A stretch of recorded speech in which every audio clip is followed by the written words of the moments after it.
Hello and welcome back to America Right Now. I'm Tom Basile. As we mark 1 year since President Trump first called for a national emergency over COVID-19, we certainly can't talk about it without discussing the crisis in America's nursing homes. As of the end of 2020, more than 170,000 Americans connected to long-term care facilities had died from COVID-19. So what have we learned and what comes next for all of those impacted? It's the subject of this week's look at aging in America, and we're joined by Sherri Snelling. She is the CEO and founder of the Caregiving Club. Good morning, Sherri. Thank you for being here.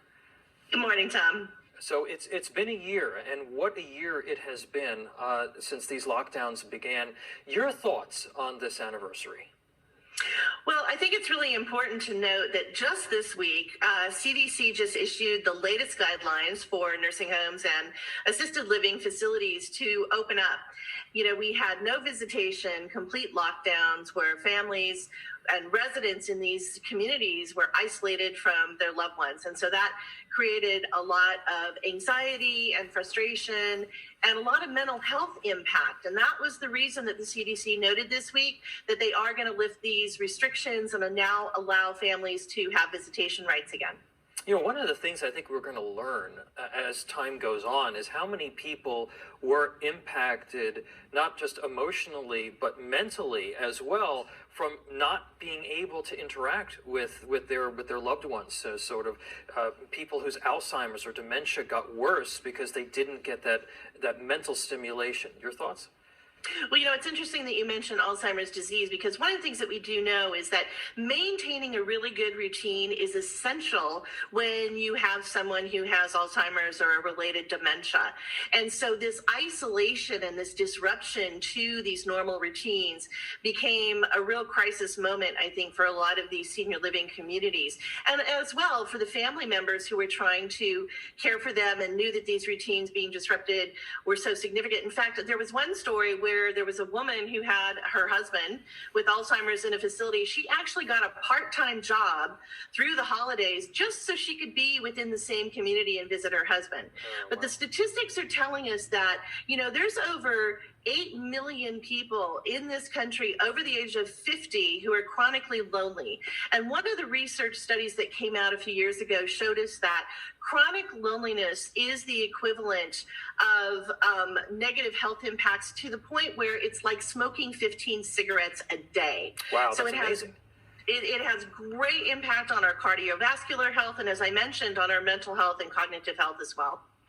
What else do you feel that we've learned over these last 12 months? If you wanted it, like, what are the top, when you're thinking about this, what are the top 2 things that you say, you know what, if we've learned nothing else, it's these 2 things, particularly when handling our seniors? Well, I think going forward, I think a lot of the nursing homes and assisted living are in significant talks right now in terms of how do we do better. And there's 2 elements to that. We know that caregiving, whether it's provided by a family member or by a professional direct care worker, is going to have 2 elements. It's going to have that high-touch human element. You know, that physical contact is really significant, and it's part of our survival. It's how we thrive, and we see a lot of the folks and residents who are in nursing homes, they were spiraling down in their health because they didn't have that physical contact anymore. So that's one part of it. The other part that I think is significant is we saw a huge acceleration in technology, and I think that going forward, a lot of these communities are going to have to understand how do they best deploy and use technology and make sure there's no digital divide for someone who might be in a nursing home that doesn't have access to that type of technology and that type of connection to stay socially connected. Sherri, a year from now, what would you like to say that we've done in terms of reform, in terms of the investigations, for instance, into a lot of these nursing home deaths? Where do you think that we should be a year from now? Well, again, I think, you know, out of any type of crisis, we hope that we learn some lessons. I think there were a lot of lessons that we learned out of this one. You know, what we saw in New York was a tragedy. Having certain procedures and standards so that those who may be, for instance, infected like they were with COVID last year are not sent back into a nursing home to make others more vulnerable. So those types of things certainly have to be standardized, if you will, across all nursing homes and even even assisted living who aren't managed federally but managed by the states.